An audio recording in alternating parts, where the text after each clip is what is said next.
Bueno, vamos a dar comienzo a la tercera sesión. Llevamos un retraso de 1 hora, pero no es grave. Y la tercera sesión, el ponente invitado es el profesor Eduardo Marsal Grilo, que nos hablará sobre las fundaciones del conocimiento científico. Y bueno, le voy a pedir al profesor Pillares que haga la presentación de nuestro ponente. El formato ya lo conocéis, exactamente igual que en las sesiones anteriores. Tenemos una incorporación, sí, que es el profesor Ricardo García Mira, que se incorpora para esta tercera sesión. Y creo que no tenemos más novedades. Sí. Bueno, vou facer unha presentación brevísima de Eduardo Marsal Grilo. Vou falar faigo en galego porque sirva de transición para a súa intervención en portugués, porque pasamos, por tanto, non do español, senón do castelán, que nos dixemos cá, castellano, para o portugués. O Eduardo Marsal Grilo é doutor en enxeñeiro, formado no ISEC de Lisboa, non? Tamén, como é de costume nas elites académicas portuguesas, con mestrados ou doutorados no estranxeiro. Alén disto, el foi, sobre todo, un xestor público en unha parte da súa vida, como director xeral de ensino superior en época de reconstrucción do ensino superior depois da Revolución dos Cravos. Non sei se continuando o labor do noso amigo Antonio España, o Antonio Manuel España, que fora primeiramente, que digo noso amigo porque en Historia e Direito é moito recoñecido cá na España, non? E depois foi ministro durante 4 anos do ensino superior e da educación. Debo dicir isto con un pouquiño máis de atención, porque el foi ministro co Antonio Guterres, o Antonio Guterres enxeñeiro como noso convidado, e agora flamante novo secretario xeral das Nações Unidas.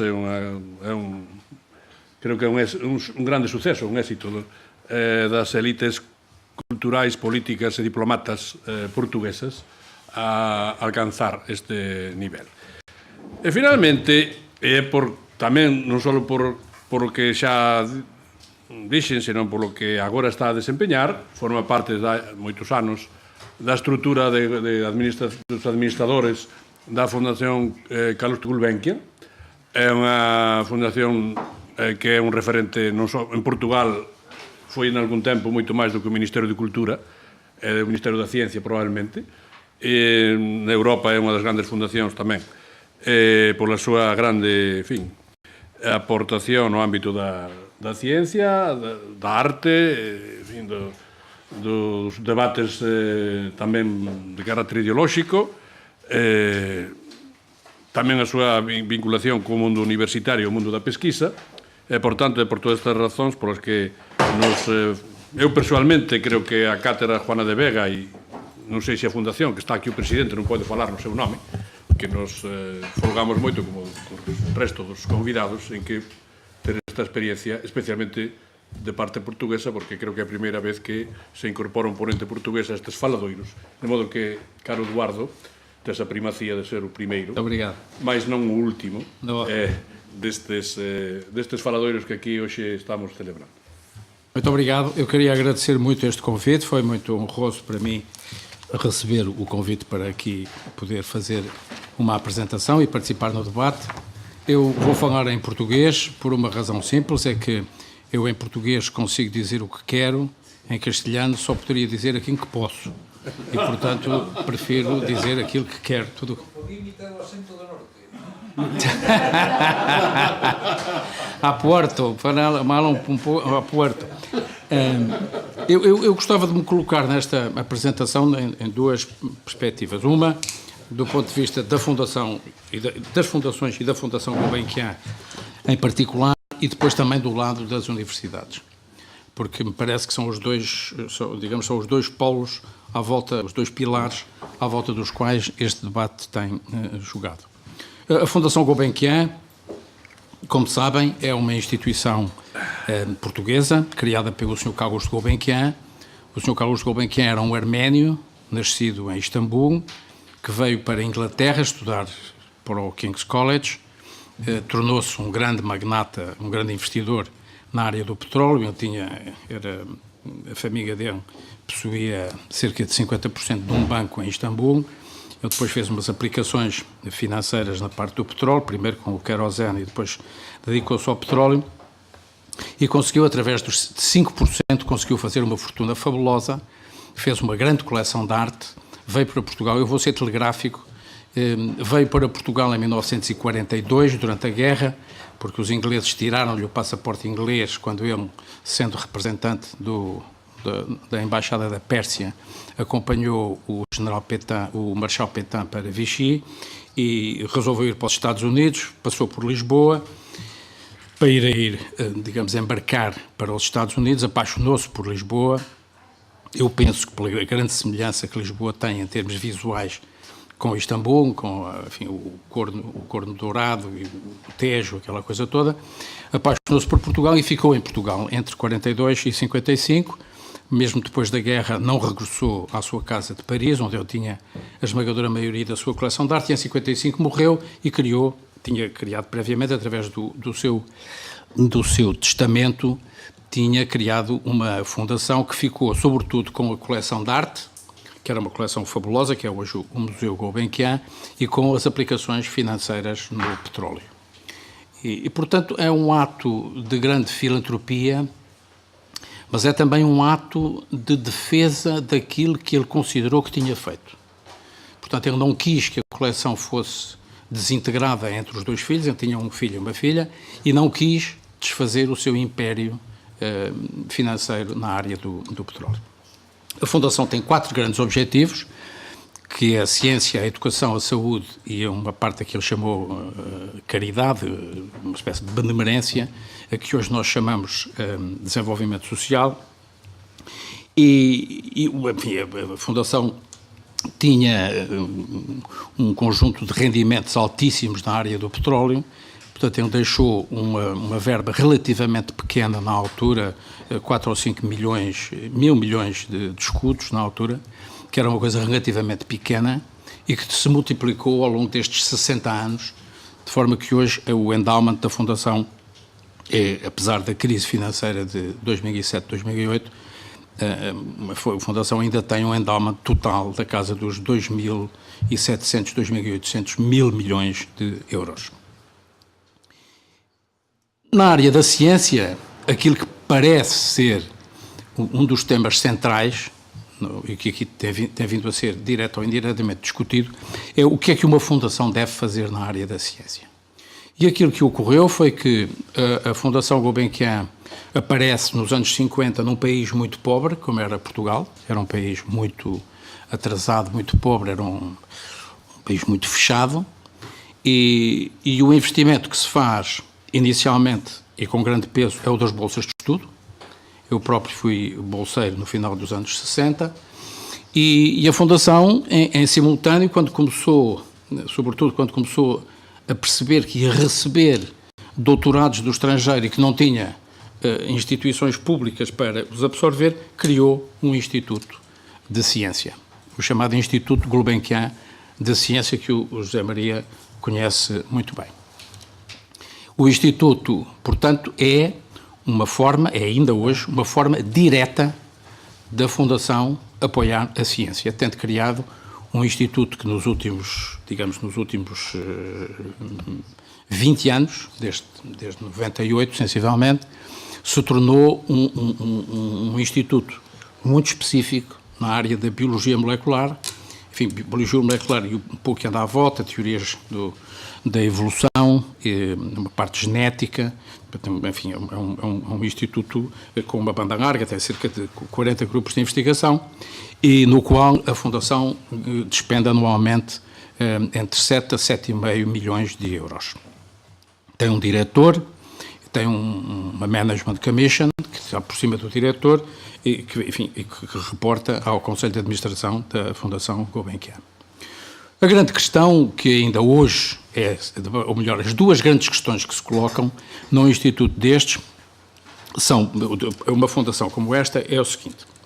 Primeiro, saber se devemos fazer um apoio direto ou se temos de fazer um apoio indireto. Nós temos um caso muito típico, que aliás foi aqui referido de manhã pelo André, que é o caso do Howard Hughes. O Howard Hughes começa por ser uma instituição que faz apoio aos centros das universidades, despendendo naquela altura cerca de 300 milhões, colocando 1 milhão em cada um dos centros, que ganhavam o nome de Centros Howard Hughes, e no início da primeira década deste século, criaram um grande instituto em Washington, em Chevy Chase, próximo que nós conhecemos. Nós, aliás, temos uma relação muito próxima com o Howard Hughes, porque temos, pelo menos, só ver 3 bolseiros que têm bolsas do Howard Hughes. Não é 3 bolseiros, peço desculpa, são 3 grupos de investigação que ganharam bolsas do Howard Hughes e, portanto, nós temos um acordo com eles que, hoje em dia, em termos internacionais, o Howard Hughes desenvolve um programa muito intenso. Portanto, a questão está a saber se devemos ou não manter um instituto direto. A ideia que nós temos defendido é de que só vale a pena ter um instituto de investigação próprio se ele for uma referência e se não estiver a repetir aquilo que fazem os institutos de investigação ou das universidades ou os institutos autónomos. Nós consideramos que o Instituto tem um papel específico. Fizemos este ano uma avaliação internacional que decorreu entre março e julho, que foi feita por 8 investigadores que foram convidados para fazer uma avaliação do Instituto e nos disseram que o Instituto estava entre o excelente e o outstanding, a maioria dos 40 grupos de investigação. E, portanto, isto deu-nos uma certa tranquilidade relativamente à forma como estamos a trabalhar e como estamos a aplicar o dinheiro. E isto prende-se com a segunda grande questão. E a segunda grande questão que as fundações têm é saber em cada instante se estamos ou não a atraiçoar aquilo que foi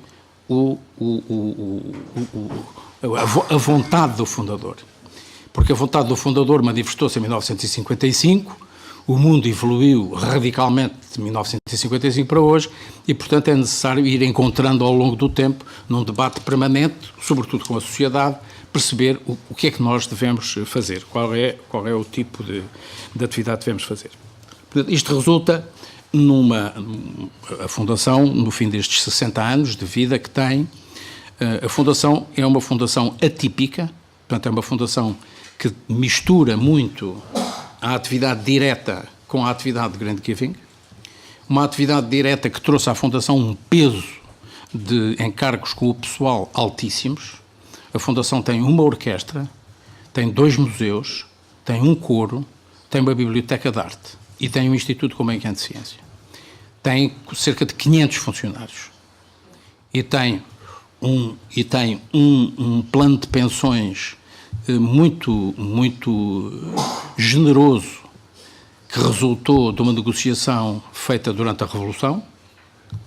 Isto não é para pôr nos jornais, mas que foi de facto uma negociação que foi feita e que beneficiou imenso os trabalhadores, de que eu, aliás, sou beneficiário, não é? Sou beneficiário porque sou pensionista da Fundação neste momento, e nós temos a possibilidade de ter uma reforma que é igual ao vencimento que tínhamos.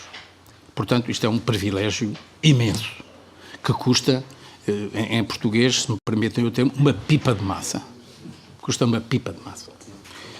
Portanto, é uma instituição mista que nos leva, por exemplo, no caso da ciência, isto é muito importante. O facto de termos um instituto próprio permite que os 7 milhões de euros que nós despendemos sejam multiplicados pelo Instituto, de forma a que o Instituto, na sua globalidade, tenha um orçamento na casa dos 17 ou 18, porque vai buscar dinheiro ao Howard Hughes, aos IRC, aos Marie Curie, etc, etc. E, portanto, é uma forma de nós multiplicarmos muito o impacto que tem esta verba que nós temos. A outra questão que nós temos tratado e que faz parte das nossas preocupações é até que ponto é que devemos focar ou não focar mais o Instituto. O Instituto está hoje razoavelmente focado, no entanto, estamos neste momento a fazer alguns stress tests, que estão muito na moda os stress tests, mas um stress test no sentido de perceber qual é a dimensão que o Instituto pode ter para não perder a sua coerência. Isto é, para manter aquele núcleo central que permita que o trabalho que é feito tenha grande impacto na ciência, não apenas em Portugal, mas no mundo. Eu preciso dizer que o Instituto tem cerca de 330 pessoas e dessas 330 pessoas, mais de metade são estrangeiros, não são portugueses. Portanto, nós recrutamos independentemente da nacionalidade. Não, o facto de ser português não dá nenhuma vantagem em relação àquilo que é o critério. O critério é sempre o da qualidade, é sempre o de escolher o melhor. E escolher o melhor, isto é uma matéria importante, porque foi aqui colocada de manhã, como é que se seleciona? A seleção deixou de ser econométrica, digamos assim, quantos papers, mas sim escolher 3 ou 4 papers, e é com esses papers que nós os selecionamos e que somos capazes de dizer este é melhor que este é mais importante do que este. Terceiro ponto, que me parece importante descrever aqui. O apoio que a Fundação faz à ciência não se esgota no Instituto Gulbenkian de Ciência. Completa-se com um programa de bolsas muito importante. Aliás, a primeira bolsa de estudo da Fundação, em 1956, foi concedida antes da aprovação dos estatutos. E a Fundação é, indiscutivelmente, um dos maiores responsáveis pela melhoria, digamos, pelo upgrading daquilo que é a investigação e que é o ensino superior em Portugal. E, portanto, para além do programa das bolsas de estudo, nós concedemos desde 56, devem ter passado pela Fundação, nós não temos ainda os números todos por causa das as bolsas chamadas de curta duração, mas devemos ter concedido mais de 60 mil bolsas, 60 mil bolsas a portugueses e a estrangeiros.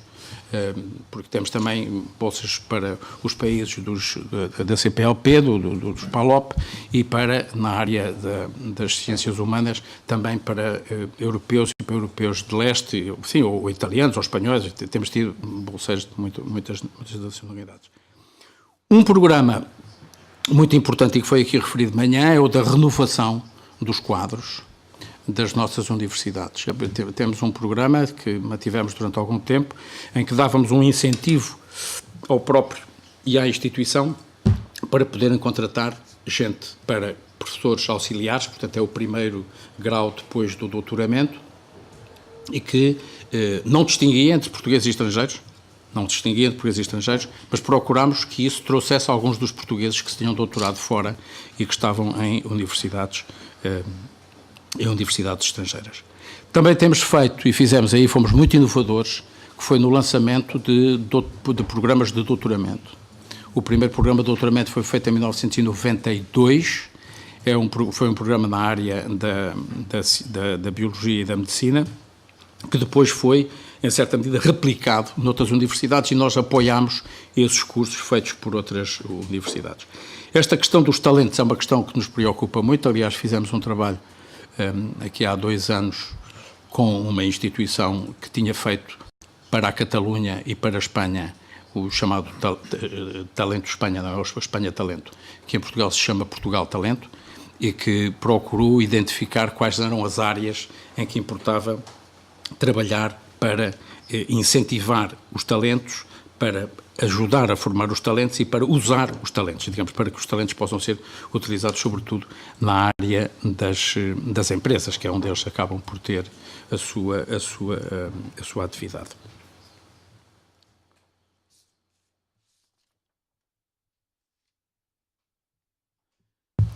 Quarto ponto que eu gostava de focar, que é uma questão muito relevante, que aqui foi tratada de manhã e que nós, para quem está ligado às fundações, é muito importante. É porque é que uns criam bolsas e criam fundações e fazem apoios, sobretudo aqueles que, os magnatas e aqueles que não fazem não têm essa atitude. Isto é, mantêm o dinheiro para eles e para a família. Eu pessoalmente, daquilo que tenho visto ao longo de muitos anos e de 30 anos na Fundação Gulbenkian, os americanos, o André de manhã referiu isso, a ideia do payback é uma coisa que existe na cultura americana e que existe muito menos na cultura europeia.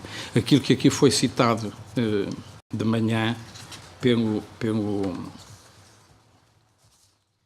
a propósito, onde é que está? A propósito do Ramon Areces, que dizia qualquer coisa como...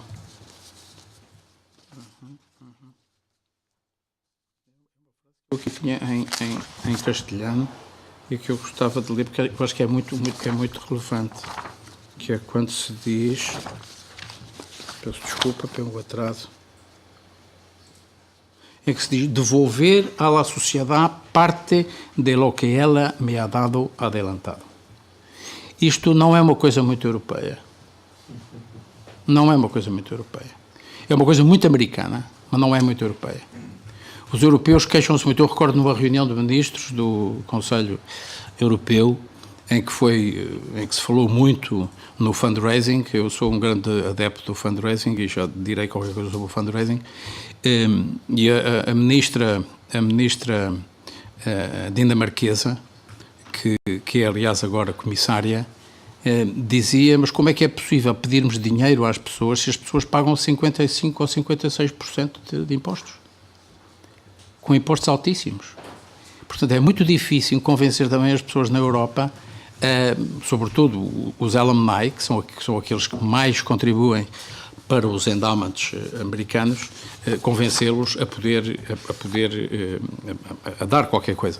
E, portanto, eu acho que há aqui um aspecto que é muito cultural. A Europa não tem a tradição. Os europeus muitas vezes desprezam a universidade em que estiveram, distanciam-se da universidade, dizendo aqui é uma coisa que passei por lá, mas aqui não teve importância nenhuma para mim, como se a universidade não tivesse tido nenhuma importância. E há, portanto, uma grande falta de reconhecimento do que a universidade faz por cada um de nós. E, portanto, eu acho que esse aspecto é muito relevante e é muito empecilhante no que respeita ao desenvolvimento deste terceiro sector. Eu estou convencido que este terceiro sector, o setor fundacional, é talvez um dos setores mais chave no século XXI. Vai ter uma importância enorme e a investigação científica vai ser muito aquilo que o setor fundacional for capaz de fazer pela investigação científica. Isto numa perspectiva, agora colocava-me do lado da universidade e da gestão universitária, é que, e foi dito aqui de manhã e eu não posso estar mais de acordo, é que cada universidade é uma universidade e deve ser tratada como tal. Não pode haver regras excessivamente uniformes. As universidades são todas diferentes. Não se pode tratar a Universidade de Coimbra como se trata a Universidade de Aveiro. Não pode. São instituições completamente distintas no que respeita às suas necessidades. A Universidade de Coimbra tem 800 anos, ou 700 anos, ou 800 anos, e tem um património fantástico e, portanto, em termos orçamentais, não é possível fazer os vossos pressupostos não podem ser feitos com base nos mesmos critérios. É completamente impossível. Portanto, para se tratar o que é diferente, tem que ser de forma diferente. E isto para os governos é muito complicado. É muito complexo que os políticos assumam que as coisas são tratadas de forma diferente, quase caso a caso. Mas é assim que as universidades devem ser geridas. No que respeita aos orçamentos, uma coisa que eu gostava de dizer é que a crise, sobretudo em Portugal, a crise trouxe um enorme benefício. Foi as pessoas perceberem que o dinheiro era deles. O dinheiro do Estado não provém de uma entidade mítica. É o nosso, é aquilo que nós pagamos. A crise mostrou isto. E eu acho que a crise teve muitos aspectos muito negativos, sobretudo pela forma como foi conduzida num país como o meu. Em Espanha, a vossa crise foi diferente, porque foi o vosso governo foi suficientemente inteligente para colocar a crise no sector bancário e não a colocou noutros sectores. Nós não tivemos esse engenho e, portanto, ele afetou a sociedade portuguesa de uma forma indelével, mas a crise teve este mérito. E eu acho que este mérito de nos trazer a consciência de que o dinheiro do Estado é o dinheiro dos nossos impostos. Quando de manhã alguém dizia que os professores espanhóis não sabem de onde vem o dinheiro. Em Portugal não sabem nem os professores, nem os cidadãos. Ninguém sabe de onde é que o dinheiro vem. E eu recordo-me dos debates no Parlamento em que os deputados queriam sempre mais dinheiro para isto, mais dinheiro para aqui, mais dinheiro para aquilo outro, sem terem a noção de que o dinheiro é o dinheiro que o Estado consegue obter através da coleta de impostos e que é tão elevada. Na relação, há um aspecto que a mim me parece particularmente importante, que é o do relacionamento das universidades com as fundações. O relacionamento da universidade com as fundações são instituições que podem correr riscos. E correm muitas vezes riscos. Por exemplo, há áreas em que o financiamento de uma fundação, o presidente da Management Commission do nosso Instituto Gulbenkian de Ciência é o Sidney Brenner, que é um prémio Nobel da Medicina, que tem 84, 85 anos, que vive em Singapura, já não vem à Europa há muito tempo, tem uma doença pulmonar muito perigosa e tem medo de apanhar aqui uma pneumonia e, portanto, não vem cá acima, mas nós contactamos muito com ele. É um homem verdadeiramente fantástico e dizia-nos sempre a mesma coisa. Vocês peguem em parte do dinheiro, deem o dinheiro a 10 jovens acabados de doutorar, de alta qualidade, selecionas em todo o mundo, deem-lhes o dinheiro, deem-lhes as condições para eles investigarem e deixem-nos durante 3 anos. E isto, obviamente, que envolve um risco, é que dos 10, se nós conseguirmos que 3 tenham sucesso, já é bom. Mas só as fundações é que podem fazer isto. As instituições do Estado, por exemplo, não podem agarrar em dinheiro e arriscá-lo desta forma. As fundações são feitas também para inovar, e inovar implica correr riscos. A interação entre as universidades e as fundações é absolutamente essencial, porque as fundações conhecem mal as universidades e as universidades conhecem mal as fundações. E, portanto, o que é particularmente importante, na minha perspectiva, é um diálogo muito intenso e informal, inicialmente informal, entre a universidade e a fundação, ou entre as universidades e as fundações. Porque as fundações, por exemplo, a fundação a que eu estive ligado há tantos anos, o apoio às universidades é feito sobretudo para coisas concretas, para projetos específicos, e não propriamente para substituir os dinheiros do Estado ou para suprir faltas de algumas logísticas. Isto implica, da parte das universidades, eu aproveitava para dizer uma pequenina palavra sobre isto, isto implica que as universidades sejam verdadeiras organizações. O que é ser uma verdadeira organização? É ter uma missão específica, ter objetivos, saber mobilizar os seus recursos e ter mecanismos de monitorização e de avaliação interna que permitam que a organização atinja os seus objetivos, tal como uma empresa. Por exemplo, muito poucas universidades fazem SWOT análises internamente, de verem quais são as suas capacidades, quais são as suas fraquezas, quais são as oportunidades e quais são os riscos que correm. Há muito poucas universidades que tenham uma análise destas feita. Nós iniciámos uma agora por iniciativa minha na Universidade de Aveiro e posso-vos dizer que os professores e o professorado aderiu de uma forma entusiástica a este exercício. É um exercício coletivo que envolve mais de 30 pessoas, que por outro lado ouvem muitos outros e que vai permitir seguramente ter um papel, um documento que permita definir verdadeiramente uma estratégia. As universidades têm que ter uma estratégia e para isso têm que ter autonomia. Se não tiverem autonomia suficiente, verdadeiramente, se forem apenas elementos de uma direção-geral que dispõe do dinheiro, eu recordo-me ainda quando eu fui diretor-geral do ensino superior, imediatamente a seguir à Revolução, e vocês podem imaginar o que era o país nas universidades depois de 75, não é? Eu não vou fazer descrições para não assustar, porque isto também é um bocadinho... Sim, porque pode sempre voltar outra vez, não é? Quer dizer, não estamos livres de um dia vir aquela loucura outra vez.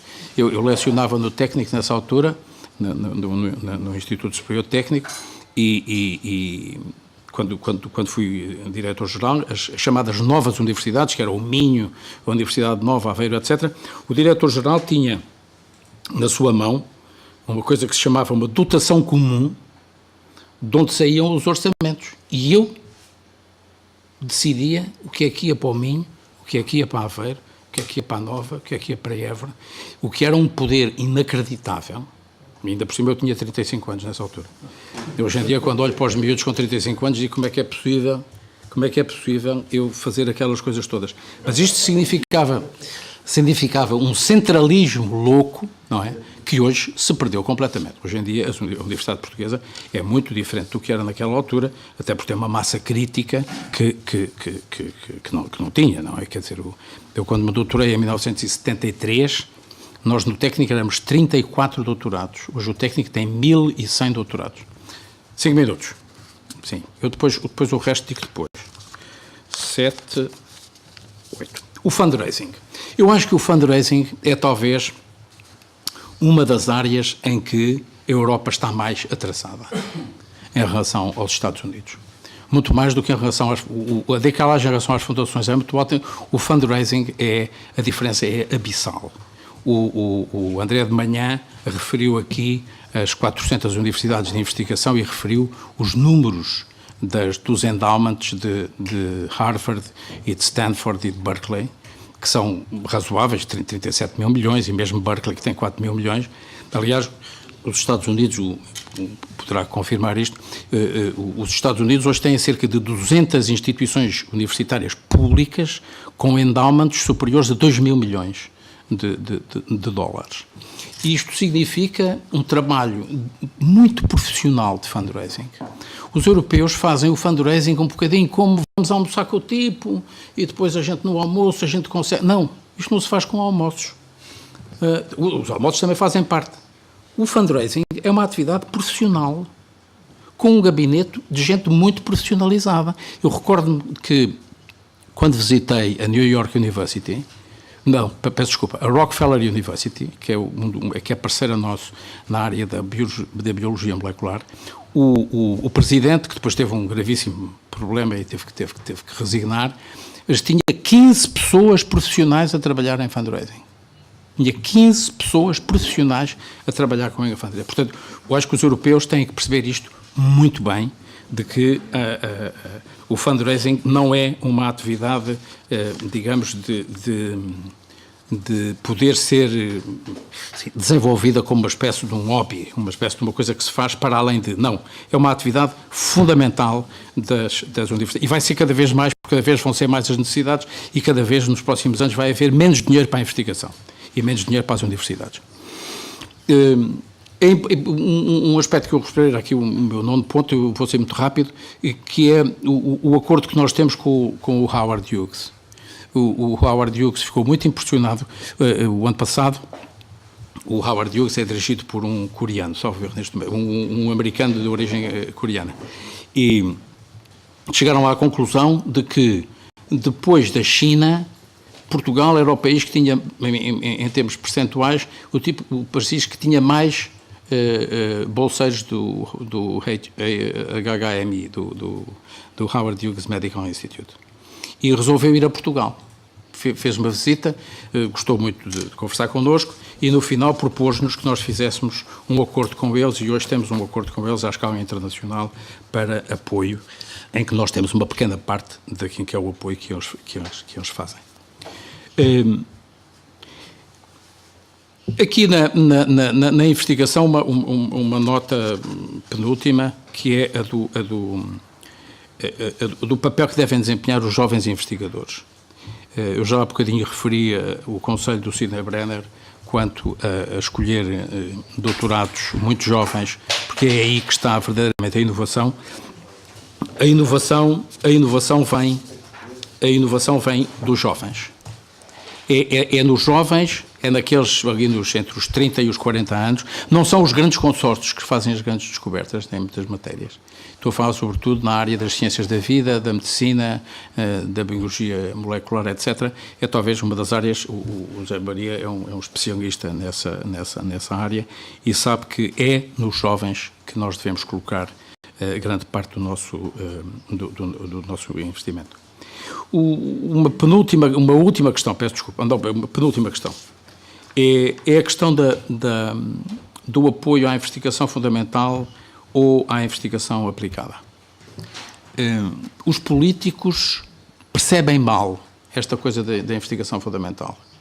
Estão convencidos de que devem agarrar no dinheiro e colocá-lo em quem seja capaz de trazer resultados ao fim de 3 anos, porque eles depois têm que ser eleitos ao fim de 4 e, portanto, precisam de resultados ao fim de 3 ou de 4 anos. E, portanto, pegarem 2 milhões e dizer agora trazes-me uma vacina contra a malária. Isto não funciona assim. E aqui há uns 2 ou 3 anos, eu há bocado falei disto lá embaixo, o Obama foi procurado por alguns CEOs de grandes indústrias americanas que lhe disseram: você tem que convencer estes tipos do Congresso que o dinheiro federal tem que ir para a investigação fundamental, porque a investigação aplicada fazemos nós. Nós fazemos a investigação aplicada. Nós precisamos é que vocês ponham o dinheiro, que eles ponham o dinheiro. Bruxelas tem exatamente o mesmo problema hoje em dia. Bruxelas, aliás, ontem aqui com o Zé Maria dizíamos, Bruxelas vai com 2 defeitos. Na área da investigação, é este, é de que não está a distinguir, ou não está a perceber, que só há investigação aplicada se houver resultados da investigação fundamental. E a investigação fundamental não pode ser feita com o objetivo específico de fazer qualquer coisa. Tem que se libertar as pessoas para poderem fazer aquilo que elas entenderem. E é aí que está verdadeiramente a inovação. O outro é que a burocracia de Bruxelas não é a burocracia de Bruxelas, é o somatório das burocracias dos 28 países. Digamos, é uma máquina gigantesca que se montou em Bruxelas e que é muito complicada.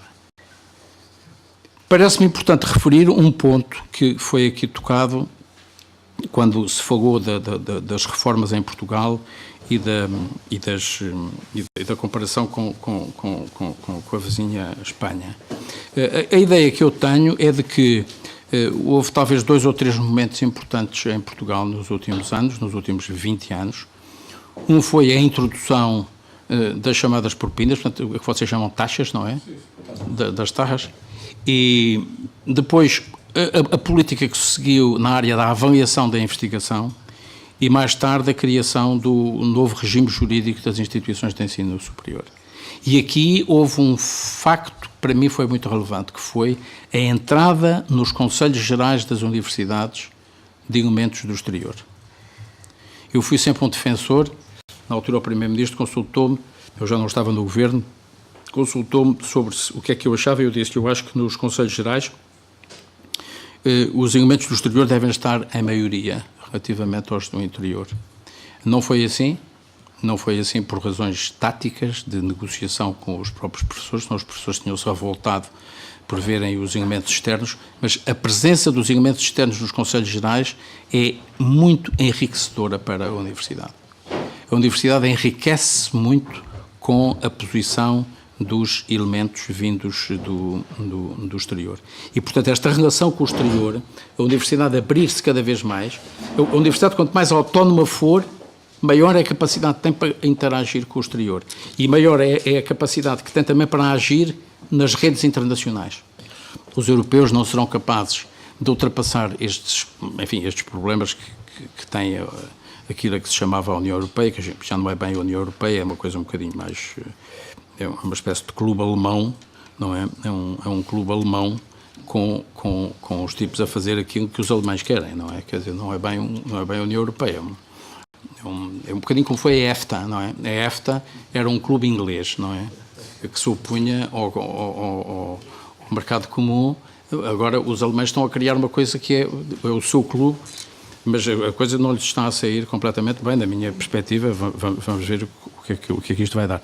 Mas a ideia que eu tenho é de que se na Europa não houver, de facto, capacidade para as universidades colaborarem, ao contrário dos Estados Unidos, onde a competição sobrepõe-se à cooperação. Na Europa, a competição tem que jogar lado a lado com a cooperação. Quer dizer, tem que competir, mas tem que cooperar, quer no Estado, no interno, quer no externo. A Europa não vai lá. Aliás, este é muito curioso, este discurso da Primeira-Ministra Theresa May, anteontem, em que dizia: nós saímos, mas a Europa tem que ser cada vez mais coesa frente à Rússia. É uma coisa paradoxal, não é? É um paradoxo, não é? Nós saímos, mas agora temos que ser cada vez mais coesos porque aqueles tipos são perigosos. Portanto, é uma coisa um bocadinho paradoxal, mas veremos. Peço desculpa ter sido um bocadinho mais longo daquilo que eu tinha pensado. Muito obrigado. Abrimos agora... Bueno, vou aproveitar para dar a benvida á profesora Mabel Loza, que se incorporou agora. Abrimos a primeira quenda de intervencións. José María, Lorenzo, vale. Muy bien, pues tenemos 3 palabras para empezar. José María.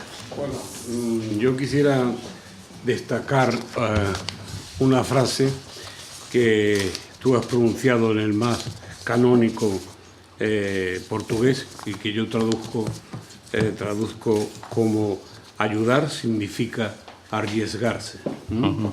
Me parece una frase extraordinaria para todos los ambientes de la vida, desde la ayuda a un amigo hasta en este caso. Y también han mencionado, antes de hacerte la pregunta, esta conversación que tuvimos sobre la investigación aplicada y la básica. Me recuerda una frase de mi profesor en Inglaterra, Sir Hans Krebs, que decía que no existe investigación aplicada si no hay investigación básica que aplicar. Que define muy bien la asistencia. Y después tenía una pregunta que viene un poco indicada por la curiosidad mía, porque hace unos años tuve en mi laboratorio un portugués haciendo la tesis con una beca que costeaba el gobierno portugués. ¿Seguís con ese programa o no en el país? Sí. Porque fue extraordinario, porque ya sabes que nosotros tenemos mucha proximidad con Portugal, mucho cariño con Portugal, pero muchas dificultades muchas veces de ayudarnos mutuamente. Y esto permitió que este chico pues hiciera la tesis en lo que él quería, más que fuéramos mejores que lo que pudiera elegir en lo que quería. Y el corolario de este aumento tan extraordinario de doctores en Portugal se debió en parte a este programa. Es que es una medida realmente clarividente en el sentido de decir, bueno, ¿cómo podemos arreglar esta situación? ¿No? No início... sim, como quiser. Como quiser. Sim. Perfeito. Sim. Boa tarde, moito obrigado pola presentación, porque nós sabíamos que o modelo portugués iba a introducir un factor común e diferencial, non? Creo que así foi. E chama a atención que a você lle chamara a atención tamén esa idea de Ramón Areces, que é moi americana, que de feito iba a citar pola mañá, non citei, pero que vostede citou agora, eso de devolver, que é unha idea efectivamente que non existe en Europa, nin en Dinamarca, nin en Suecia, nin en ningún outro sitio, porque ten que ver con outras experiencias vitais tamén, non? Que sí que tiñan os emigrantes, ou que tiña Gulbenkian, precisamente, non? E nese sentido, a ver, en este tipo de reunións sempre falamos de ser moi prácticos, e ao final estamos moito tempo falando, pero nós pretendíamos ser moi prácticos. E vou a recordar, nesta última parte, esta sesión ten un interés, que é como conseguir que o diñeiro privado financie a investigación. Ese é o obxectivo desta reunión, non? E que incluso podría ter, partindo da experiencia, como dixen pola mañá, da Juana de Vega, ou da Gulbenkian, ou da Areces, ou da experiencia do profesor e xestor Masculet, non? Nese sentido, o modelo Gulbenkian, e enlazo as dúas cousas, é un modelo moi consolidado. Non naceu hai 20 anos, nin 40, naceu hai moitos máis, e ademais parte dese principio de devolver, non? porque por algo lle chamaban, creo que foi mencionado por você, Mr. 5%, ¿no? Efectivamente, el tiña un mecanismo para aproveitar un negocio nun momento determinado que tiña que ver cunha gran novedade que era o petróleo e a segunda onda da revolución industrial. E iso foi o que ele aproveitou dunha forma visionaria, pero logo quixo devolvelo. E hoxe seguimos falando de Gulbenkian. Non sabemos se seguiremos falando de outros, ou de Ford, ¿no? Entón, nese sentido, quería facer unha pequena reflexión e dúas preguntas. Unha ten que ver con algo que se discutía pola mañá e que eu creo que é moi importante e que ten que ver tamén con por que facemos esta sesión, ¿no? Digamos que eu creo que unha das miñas conclusións, da miña xa persoal, e non sei se será unha conclusión de todos, é que o futuro das universidades pasa por europeas, pasa por garantizar que haxa diñeiro privado que finance investigación. E, polo tanto, non é un problema de si debe ser ou non. É dicir, a crise desvelou moitas cousas e unha desas cousas é que necesitamos que o diñeiro que circula por outras vías chegue á investigación universitaria. Esa, no fondo, é a idea. E, nese sentido, eu creo que temos que chamar a atención sobre esta necesidade, porque seguimos con discursos ás veces que teñen que ver coa parte privada e pública. O peor de todo este asunto é que os xestores, os gobernos, falan desto, pero nunca explican como se fai, ¿no? Por eso, ao final, é noutros ámbitos onde temos que discutirlo. Hai moi pouco, é dicir, no noso goberno autónomo, que de quen depende isto, o goberno galego, isto é unha ladaíña, un asunto repetido, pero ninguén establece mecanismos, polo tanto, foros como estes buscan establecer ou buscar eses mecanismos, ¿no? Quero dicir, polo tanto, que parto da idea de que o futuro nos obliga a buscar estes camiños. E nese sentido, eu teño a impresión de que o que copiamos, en realidade, por exemplo, do modelo norteamericano, é certo que o deso que se chama neoliberalismo é a desfuncionalización, ¿no? Antes se falaba da nova penenización, que en Portugal quere decir que todos os profesores van a ser tan inestables como eran na época da Revolución, ¿no? Pero, sin embargo, en calquera, aquí se falou moito de que para garantir financiamentos hai que garantir estabilidade do profesorado, ¿no? Entón, ese asunto, como ve você, e como se resolve en Portugal, porque eu creo que é moito importante. En todas as universidades americanas non son funcionarios, pero unha vez que teñen a tenure, ou matan ao decano ou non nos move ninguén. Non hai moita diferencia que o que aquí chamamos funcionarios, ¿no? Ainda que os nosos xestores dicen que sí, pero eu acho que non. E você, gustaría saber a súa opinión, ¿no? Si realmente acredita que o que copiamos son aspectos marxinais e que, ao final, en vez de resolver problemas, non. En fin, o reitor da Coruña falaba disto, ¿no? A enorme dificultade que se pode asentar de que non podamos renovar plantillas. Eso non ten que ver con si podemos ou non, ten que ver con que destruímos o modelo. E a outra cuestión ten que ver coa autonomía da que você falaba das universidades. E nese sentido hai unha experiencia portuguesa e unha reforma das universidades que vostede coñece ben, e gostaría de saber, digamos, en que medida favoreceu ou non favoreceu xustamente esta comunicación do diñeiro privado cara a investigación universitaria. Vamos con la última intervención. En primer lugar, muchas gracias por la intervención y por presentarnos un modelo que tan próximo es, pero tan diferente en algunas cuestiones es como España. Sobre todo porque en Portugal había un centralismo, por decir una forma, de gestión de las universidades y ahora ha avanzado hacia una descentralización e incluso hacia modelos diferentes de gestión de las universidades, que yo creo que es un tema que deberíamos de tratar. Bien, yo creo que al hilo de una cuestión que comentó, y que el objetivo que nos planteamos aquí es cómo somos capaces de lograr que digamos, la participación privada en la financiación de las universidades se incremente, que yo creo que es el elemento diferencial entre las universidades europeas y las universidades de Estados Unidos de una forma muy concreta. Y yo creo que aquí nosotros, dentro de las propias universidades, tenemos una estructura que debía de ser la que canalizaría esa relación entre, digamos, el sector privado y las universidades públicas en particular, que son los consejos sociales.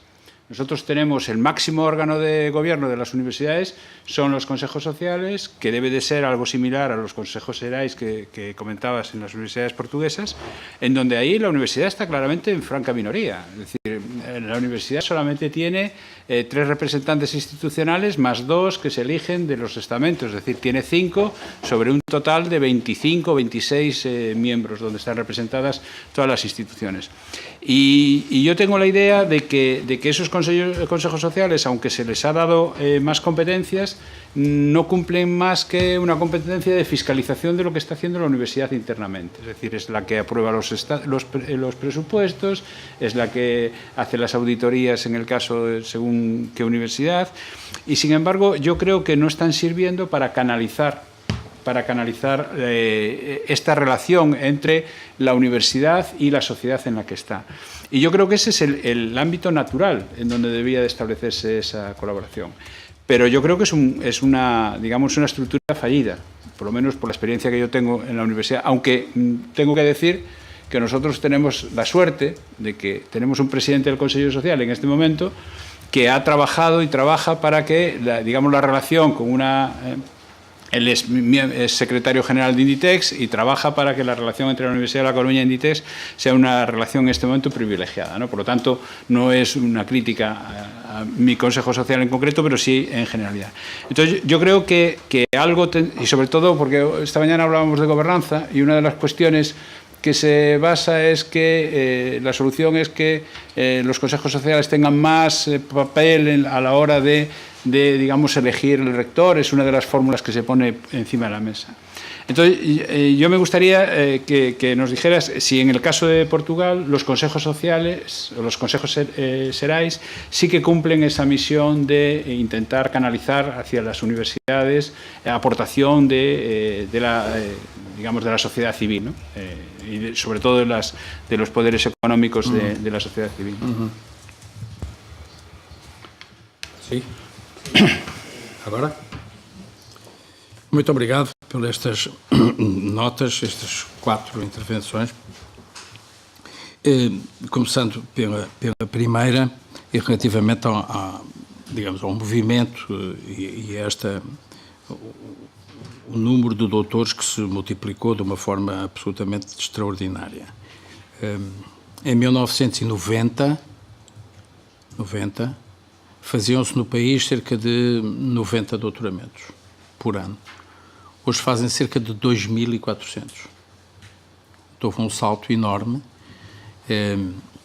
sobretudo quando se inverteu o que eram doutoramentos feitos no estrangeiro com doutoramentos feitos internamente. O país hoje faz muito mais doutoramentos internos do que no exterior. O que tem, o doutoramento no estrangeiro continua a ser muito importante. Quer dizer, é muito importante continuar a ter bolseiros em Harvard e no MIT e em Yale e em Stanford e em Berkeley. Eu acho que é muito, muito importante manter isso. E Oxford e Cambridge, o Imperial College. Acho que é muito importante manter essa fatia. Porque senão vamos nos fechando um bocadinho. No fecho, eu aproveitava para dizer algo que está relacionado com isto, que é o grande combate que tem que se fazer ao inbreeding. O inbreeding nas universidades é um fator muito negativo. Isto é, a proteção do doutorando que se doutora para ocupar um lugar que nós escolhemos para ele, não abrindo ao exterior, é um gravíssimo problema. O programa de doutoramento, os programas de doutoramento foram um enorme sucesso, sobretudo nesta área das ciências da biologia e das ciências da saúde e da medicina no seu conjunto. O primeiro foi um programa nosso, chamado PGDBM, o Programa Gulbenkian de Doutoramento em Biologia e Medicina, que era um curso muito inovador, porque tinha, e vou tocar na sua pergunta, porque tinha jovens de muitas formações diferentes.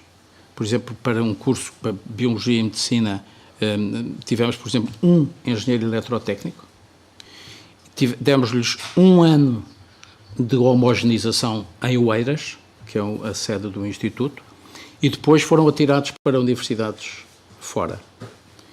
E aí o Estado, nós fizemos um acordo com o Estado e o Estado pagou grande parte das bolsas de estudo. Portanto, seguramente o que teve era alguém que estava num programa destes e que tinha uma bolsa do Estado que foi concedida num acordo que nós fizemos. Não era fácil tirar o dinheiro ao Estado, tenho que lhe dizer. Quer dizer, nós tivemos sempre a adiantar, fazíamos adiantamentos de dinheiro porque o Estado pagava sempre com um ano de atraso, mas acabava por pagar, sempre acabou por pagar.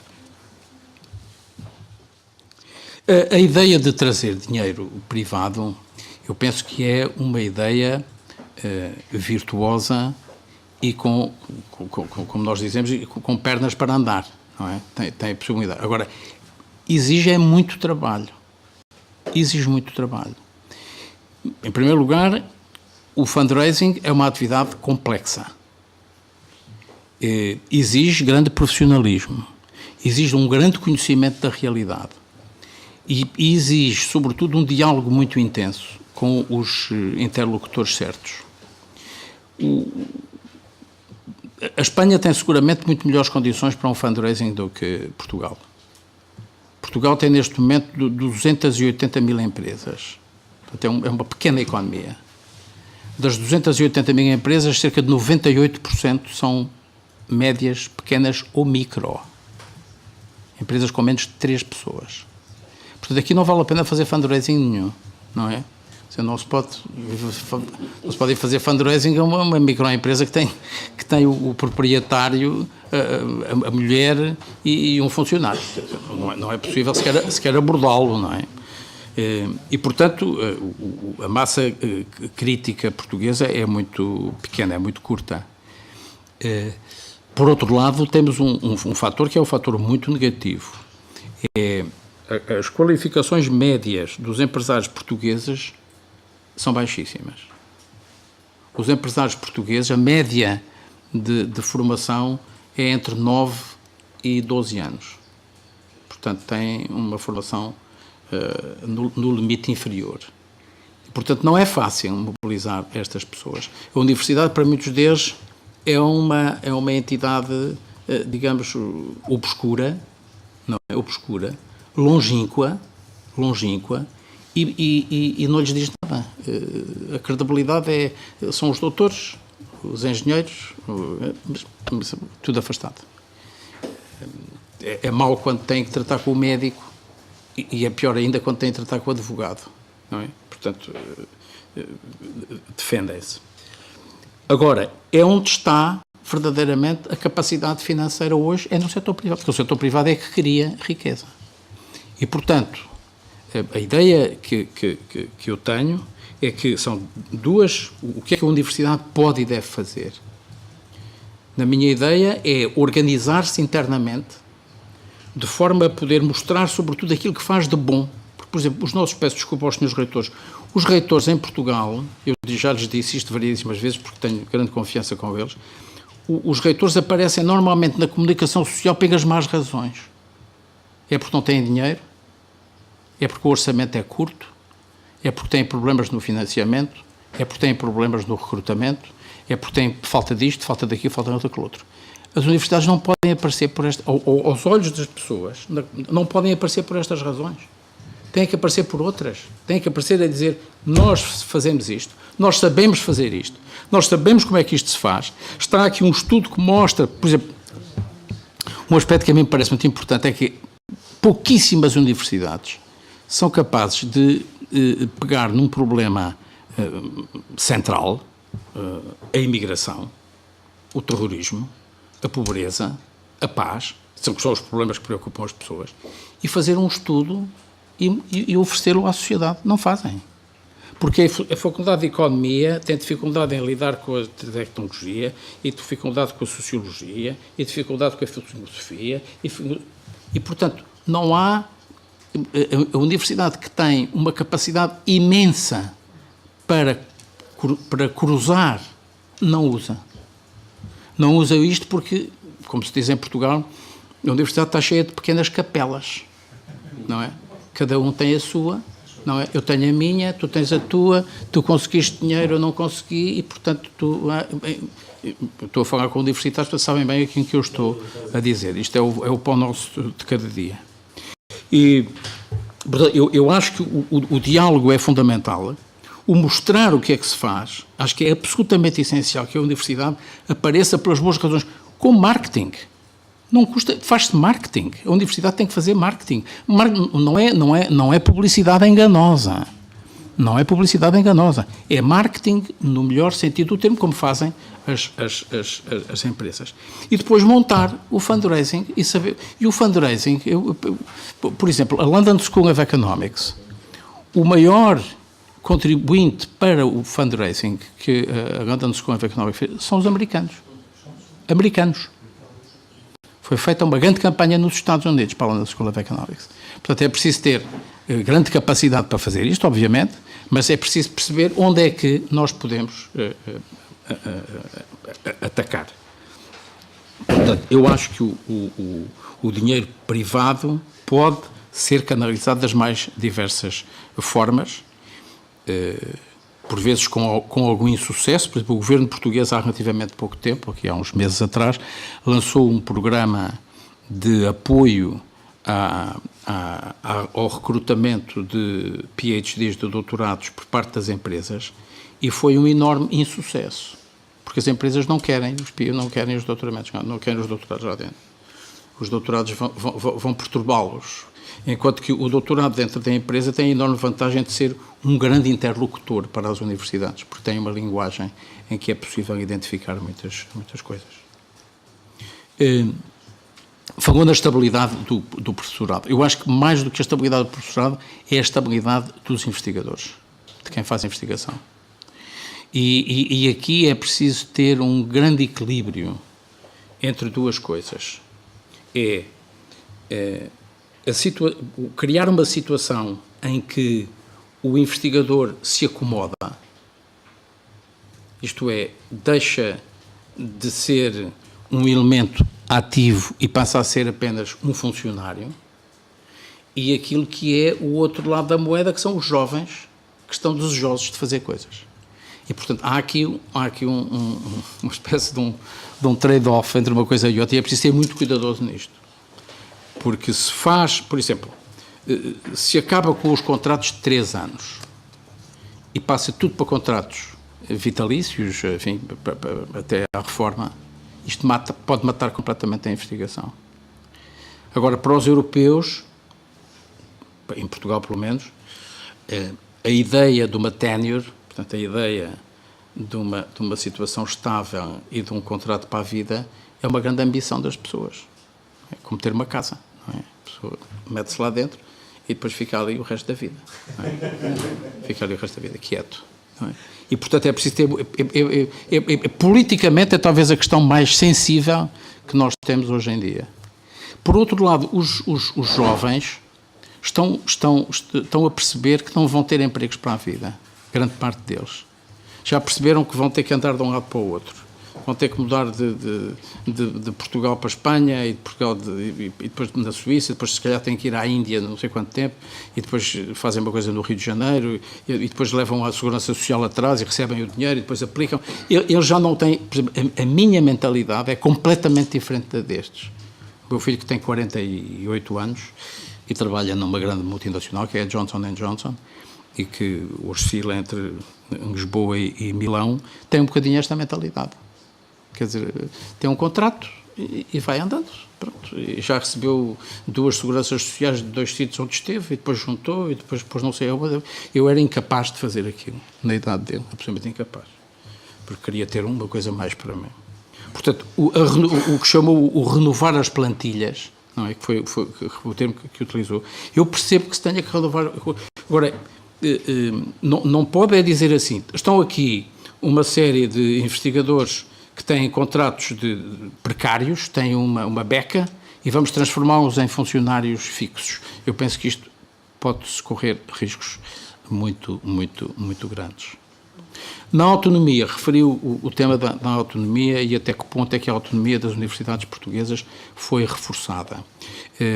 No último estatuto, criado em 2008, salvo erro, 2007 ou 2008, que se chamava Regime Jurídico das Instituições de Ensino Superior, criou-se o Estatuto Fundacional para as universidades. E houve algumas que adotaram. Foi o caso de Aveiro, foi o caso do Porto e foi o caso do ISCTE em Lisboa, de uma escola que se chama Instituto Universitário de Lisboa. Agora, houve mais duas que aderiram, que foi o Minho e a Nova. A ideia que eu tenho é que avançou-se muito na autonomia e depois com a Troika, em 2011, recuou-se muito. Houve um recuo muito grande.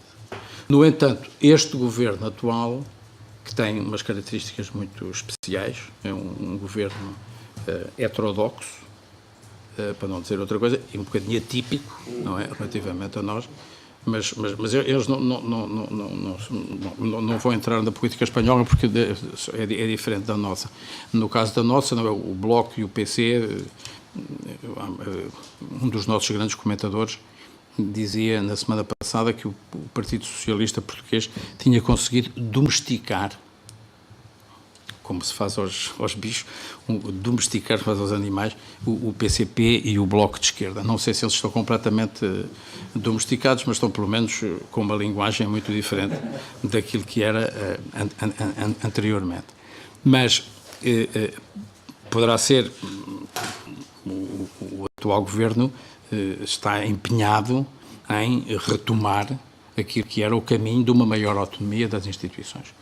Até que ponto é que isto tem que ser acompanhado de uma monitorização e de uma avaliação, porque as universidades não podem também ser deixadas, porque nós conhecemos bem os universitários, não é? Os universitários são insaciáveis.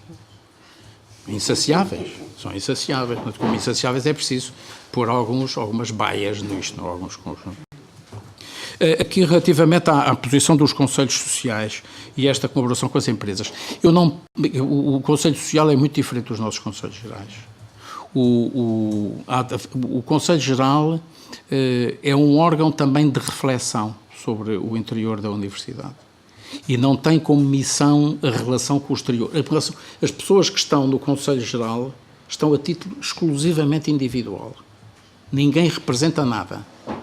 Portanto, nem das empresas, nem seja de onde for. Ninguém representa nada. Os únicos que nós estão verdadeiramente a representar são os estudantes e os professores. Portanto, são as corporações, não é? A dos estudantes e a dos professores. A dos estudantes é pouco coesa, a dos professores tem alguns aspectos mais corporativos. A colaboração com as empresas, obviamente que o Conselho Geral pode ser um facilitador, mas não tem como missão esse trabalho. Eu acho que esse trabalho deve ser feito, sobretudo, como eu dizia, por um departamento específico. As universidades devem ter departamentos específicos para pensar o fundraising. E a situação é muito diferente do que era mesmo há 10 anos atrás.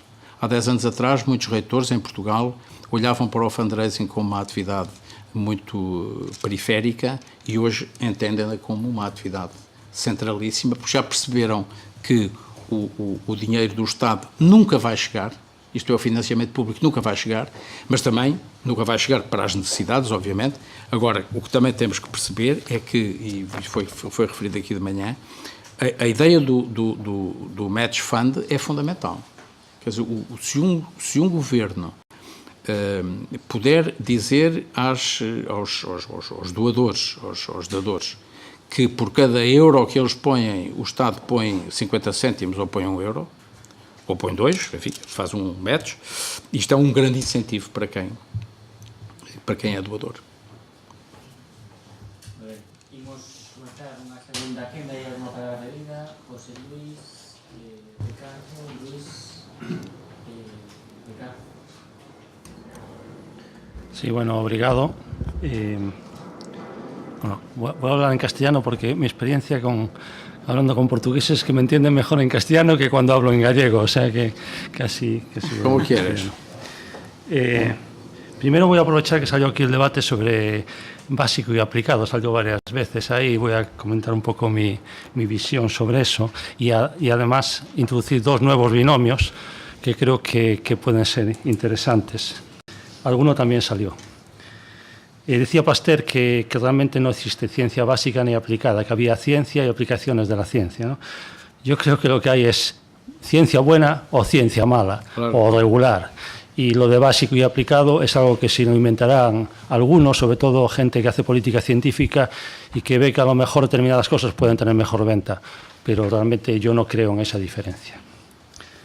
El otro binomio es el de docencia e investigación, que creo que lo habías sacado tú, y yo también voy a reflexionar sobre eso, y yo creo que es un binomio interesado en la universidad. Yo creo que en la universidad la docencia y la investigación están íntimamente ligadas, porque si no seríamos un instituto, y que además está llevando a que se haga trampas, porque muchísimas plazas que se convocan se hacen en base a supuestos déficits docentes, y eso lleva a pues, que se hagan pues, cosas que sabemos todos cómo se hacen. Y no voy a entrar más, después si queréis entramos más. Y el otro binomio es el binomio ciencias-letras. Ciencias, humanidades y sociales, ¿no? Que no sé lo que opináis vosotros de esos, pero yo creo que es un binomio que no tiene tampoco mucho sentido. En las dos áreas se puede hacer educación, docencia e investigación a todos los niveles. Y todo lo que se aplica a ciencias experimentales se puede aplicar a humanidades y a sociales. Y creo que se puede demostrar eso. Entonces, para mí, estos tres dialécticas, estas tres dicotomías, son un poco artificiales y hasta cierto punto yo he visto que en algunos casos se utilizan de forma interesada. Y bueno, aproveché para soltar mi reflexión sobre el tema. Después el segundo tema ya relacionado con lo que él dice, y es que bueno, es muy interesante, ¿no?, la forma que tiene de invertir en apoyo a la investigación la Fundación Gulbenkian, después de haber oído la intervención de la Fundación Areces. Entonces han salido diferentes formas de apoyar. Yo no estoy seguro cuál es la mejor y cuál es la que le da más retorno.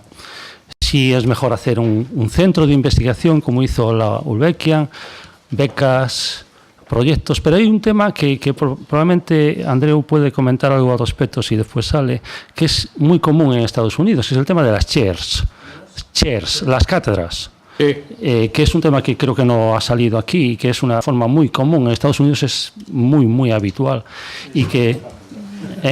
Bueno, exactamente, precisamente. Entonces, justamente, creo que es algo que no estoy seguro hasta qué punto podemos comentar algo sobre el interés o no en hacer más investigaciones como esta, ¿no? Pero con consecuencias también económicas, como pasa en Estados Unidos, para el que se lleva el nombre de la cátedra.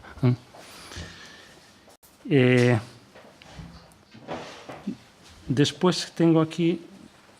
sí, aprovechando también el tema del Consejo Social, quería saber si nos puede decir algo sobre si este sistema de selección, que yo creo que es importante, a pesar de que el rector dijo que no era importante en la gobernanza, el sistema de selección del rector, para mí sí que es importante. Creo que hacen falta más cosas, pero creo que eso es importante. Y me gustaría saber la experiencia en Portugal, o de lo que opina él, de la experiencia en Portugal sobre el sistema que se utiliza ahora para seleccionar al presidente, al rector de la universidad, ¿no? Entonces, creo que era eso. Bueno. Me gustaría intervenir, en primer lugar, bueno, para dar las gracias por invitarme a la Fundación y por celebrar también esta actividad, que me parece una actividad muy pertinente. En un momento en que, y voy a hablar a partir de los consejos sociales, que considero que son los órganos clave que deben de conectar el mundo de la empresa, el mundo de la política, a la sociedad, ¿no?, y a la ciencia, ¿no?, y a las universidades, y el papel que juega cada uno, si bien estaba previsto teóricamente que lo jugaran los consejos sociales, pues bueno, el tiempo nos demostró que la ineficacia, ¿no?, de funcionamiento de este órgano. Y es un debate que no es nuevo, que ya es muy viejo, porque yo ya recuerdo el debate acerca de la función de los consejos sociales desde finales, desde los años 90, ¿no?, que ya se debatía, bueno, qué finalidad debían de cumplir, ¿no?, y cómo salvar, bueno, pues las funciones que deben de cumplir para conectar, y este es el tema central de este seminario, para conectar, bueno, la financiación, que precisa de un puente de conexión entre el organismo que financia, entre la empresa que financia, entre el financiador y la investigación que demanda en primer lugar, una utilidad de esa investigación, un impacto social, una mejora de la riqueza. Los grandes financiadores de la investigación, en primer lugar, les corresponde, claro, bueno, el ponente advertía que, claro, que no se desconoce, ¿no?, lo que hace la universidad, que no hay una información sobre el estado de la investigación, y eso plantea, primero, una diagnosis de por qué está sucediendo eso, segundo, una identificación de las barreras también, de por qué pasa esto, y esto que entendiendo que no debe pasar, porque la empresa, a través de esos planes de responsabilidad social, ¿no?, tiene una obligación para conectar con el mundo científico y contribuir desde su parte a generar la riqueza necesaria. Y ahí, bueno, yo identificaría varios factores estructurales, ¿no?, y organizacionales y también individuales. Y la universidad, bueno, también es en parte responsable, porque la universidad tampoco, tal como yo lo veo, ¿no?, tampoco está formando a los titulados, a los investigadores, para conectarlos con el mundo de la política, con el mundo de las instituciones o con el mundo de la empresa. Pero lo que ocurre por el lado de la empresa y de la política es que tampoco hay interés en buscar en la universidad, en los resultados científicos, las formas de llegar a cumplir, ¿no?, esa función de contribución a la riqueza o a complementar esos planes de responsabilidad social. De manera que, claro, hay una desconexión total que yo creo que tiene que trabajarse desde dos ámbitos, ¿no? El ámbito de la universidad, el ámbito del sistema de investigación en general y el ámbito de la política o el ámbito de la empresa que contribuye a esa financiación. Y eso también pasa por factores individuales, ¿no? Los investigadores, que son pocos los que llegan a impactar, ¿no?, de una manera importante, ¿no?, en los cambios sociales o en los cambios de la política, pues también están precisando, ¿no?, ese puente de conexión, ¿no?, ese mirar que tiene la empresa solo o también la política, en eso lo comparte, ¿no?, la política y la empresa comparten el mirar a otras referencias antes que mirar a los resultados de investigación. Por desconocimiento de los resultados, porque, no sé, alguien no está haciendo funcionar, no está haciendo fluido, ¿no?, esa cañería que debe de fluir, ¿no?, con los resultados científicos que son aprovechables en términos de mejora del sistema, en términos de mejora de la distribución de la riqueza, de producción de nueva riqueza, de nuevas...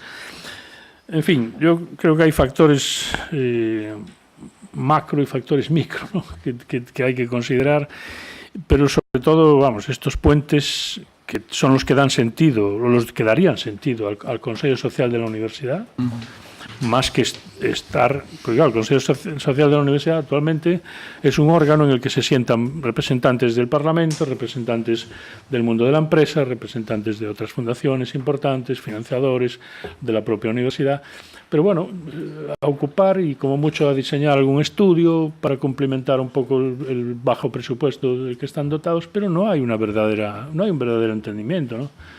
Y entonces, claro, es imposible que cumpla la finalidad. Pero yo, vamos, para concluir, para no ocupar más tiempo, creo que es una responsabilidad común, ¿no?, en donde todos tienen que hacer un esfuerzo común para crear un sistema que nosotros estamos trabajando en los últimos proyectos en los que yo estuve implicado, ¿no?, hasta que he pasado al Parlamento este mismo año, lo que se llama knowledge co-production, ¿no? Es decir, la universidad no tiene el patrimonio del generar conocimiento, sino que también ese conocimiento tiene que ser aportado por las fundaciones, por la política, por los ciudadanos, por los agentes sociales.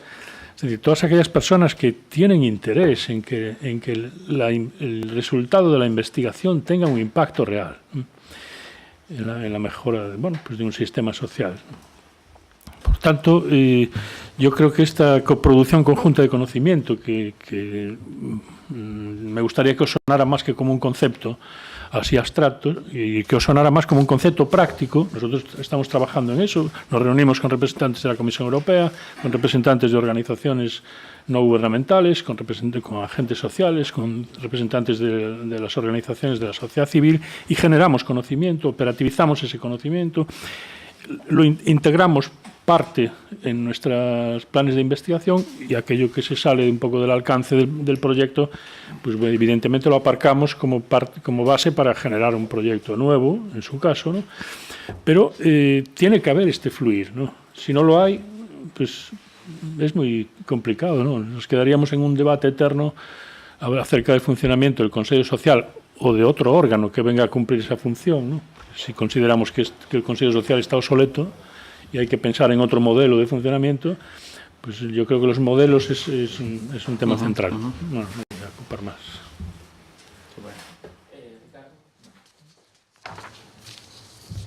Moito obrigado. Gustaríame que nos poidera falar un bocadiño sobre os mecanismos de avaliación, os panéis de avaliación da Fundación Gulbenkian e máis do Instituto Gulbenkian, moi especialmente no caso dos proxectos dos investigadores novos.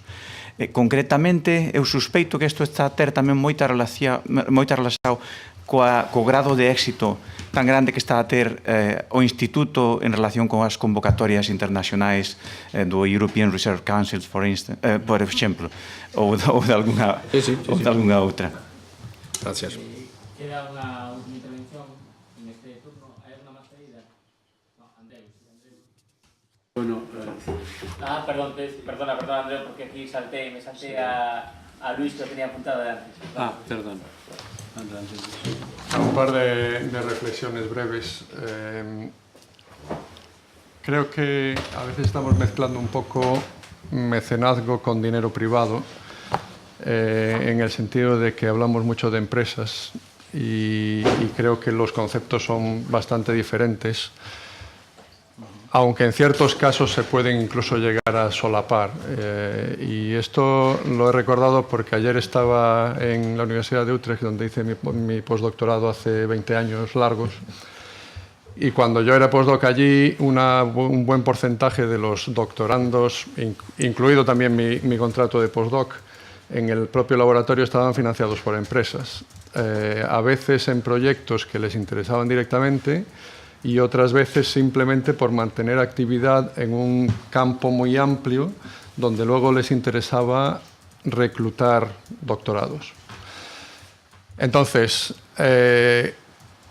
me temo que esto se ha perdido un poquito, tanto en Holanda como Alemania, por culpa de la crisis y los cambios de los tiempos, pero eso me parece un concepto fundamental. Me parece que más que buscar investigación privada, bueno, lo mencionabas antes, en Estados Unidos se pedía que la universidad hiciese investigación fundamental y que las empresas son las que hacen la investigación aplicada.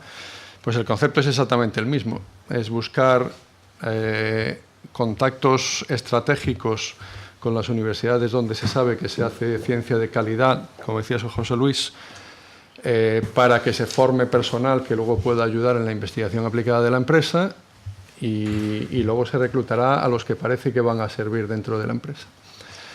En mi propia experiencia, yo he tenido muy poca colaboración con empresas, pero la más importante fue con una empresa francesa multinacional que vinieron a buscar mi laboratorio porque sabían que podíamos hacer un proyecto en un campo que les interesaba estratégicamente. Entonces, efectivamente, yo creo que lo clave es que la calidad de la investigación de las universidades y de los centros de investigación sea de la mayor calidad posible, y eso o muy mal lo hacemos o le da directamente la visibilidad que necesitamos para que las instituciones privadas se decidan a invertir y apoyar la investigación que se hace. Y en esta misma línea, otra experiencia que hemos tenido recientemente es un investigador que se ha incorporado a CIC Biomagune, para quien, bueno, pues insistimos un poco para que presentase un proyecto a la Fundación AXA, y la Fundación AXA le ha dado una chair para desarrollar un proyecto pues relacionado con la temática amplia de seguridad laboral y riesgos, pues una línea de trabajo que él tenía, y eso es financiación a muy largo plazo, y eso también es algo que creo que sería muy relevante. Ayer en Holanda me decían también, pues hablando un poco de la CRC, pues un compañero que la ha obtenido hace un año o así, me decía, la tuya se está acabando ya, y digo, sí, tendré que intentar escribir otra. Y dice, ¿vas a pedir otra? Y yo, Pues sí, porque si no, la financiación para investigación básica en España es muy difícil de conseguir. Y él me decía, no tenéis otras convocatorias. Claro, es que yo aquí tengo otra parecida de la fuente de financiación de física y otra más parecida de la fuente de financiación de salud.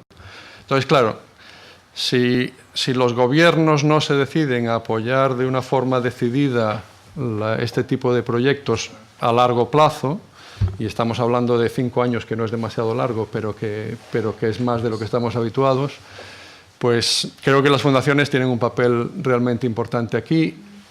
Y bueno, de esto no tenemos todavía, pero AXA tiene también fellows para investigadores más jóvenes. Desde mi punto de vista es mucho más importante financiar el comienzo de investigadores jóvenes que el sostenimiento de investigadores establecidos que normalmente ya saben dónde buscarse las castañas. Y esto también viene un poco en relación a las formas de financiación de las fundaciones que hablábamos esta mañana, porque yo también creo que no tiene mucho sentido que las fundaciones paguen contratos durante los años que corresponda, pero sí tiene mucho sentido que paguen los proyectos arriesgados de los jóvenes que se han incorporado en ese tipo de convocatorias, que normalmente les cuesta mucho trabajo conseguir. Al menos en España, las convocatorias de financiación nacionales para jóvenes son muy escasas y muy limitadas en cantidad de dinero. Entonces, bueno, esas son las reflexiones que yo tenía.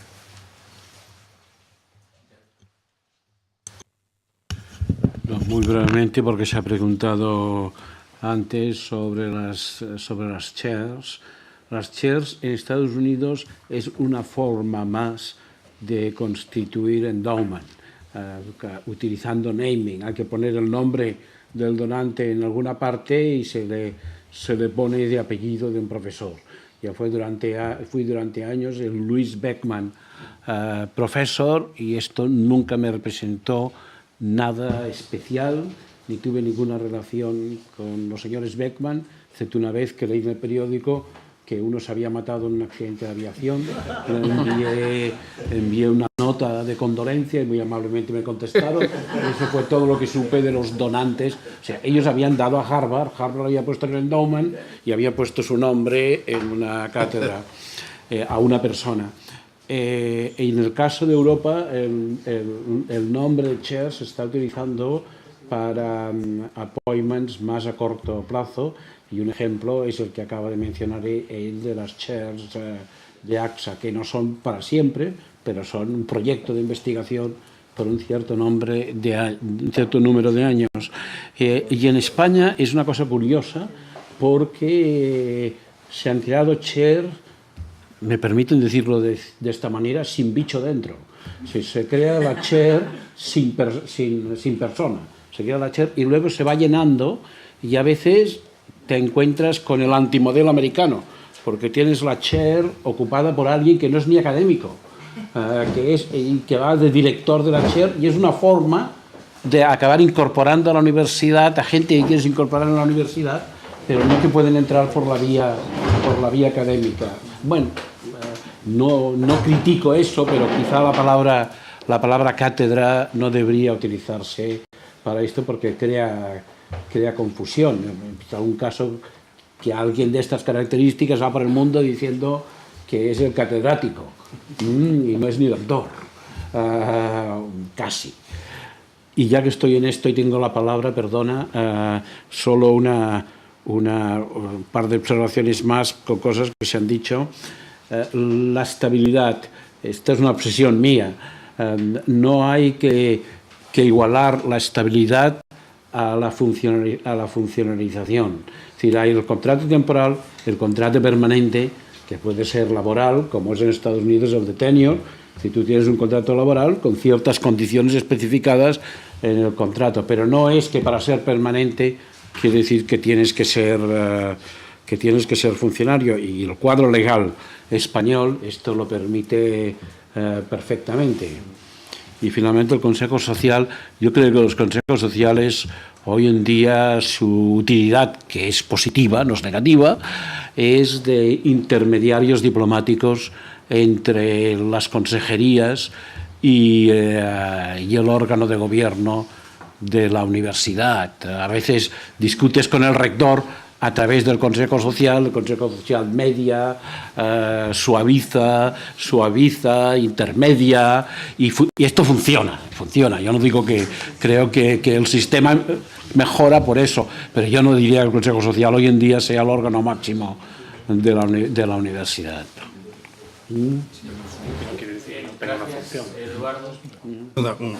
Apenas umas notas, porque já foi tudo dito e são mais comentários do que perguntas.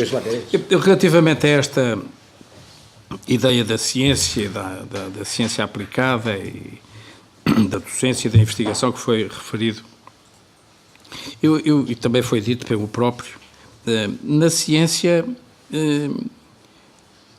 há boa ciência e má ciência. Há boa ciência e má ciência. É preciso distingui-las. E, sobretudo, digamos, apoiar aqueles que fazem boa ciência e a má ciência ou digamos, se eliminam ou se lhe dão condições para eles passarem a fazer boa ciência. Isto é preciso ter muito dinheiro para fazer isto. É preciso ter muito dinheiro para poder canalizar e focar naqueles que fazem boa ciência e, simultaneamente, querer recuperar grupos que fazem ciência de menor qualidade, medíocres. Os grupos medíocres devem ser extintos. Os grupos medíocres devem ser extintos. Não é estrangulados financeiramente, é extintos.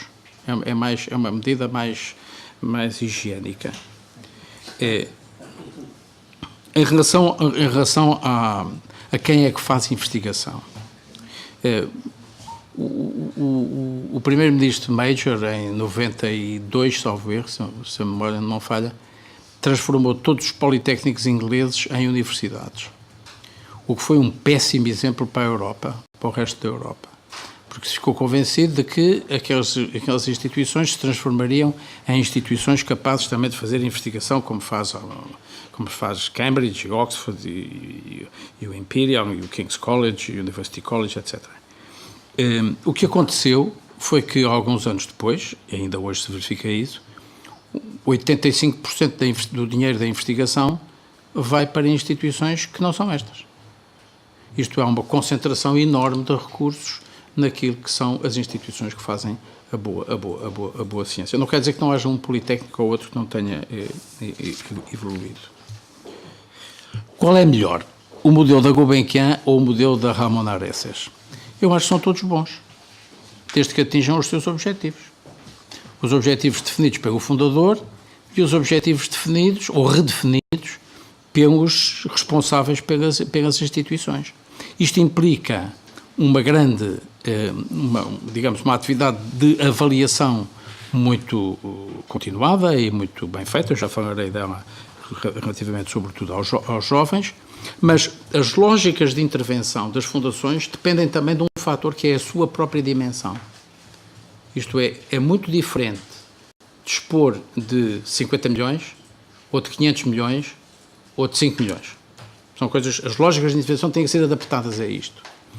E portanto, não é desejável que se ponham todos os ovos no mesmo cesto, não é? Não sei como se diz em espanhol, todos os ovos no mesmo cesto, nem também de fazer uma dispersão tal que, a certa altura, o impacto é mínimo.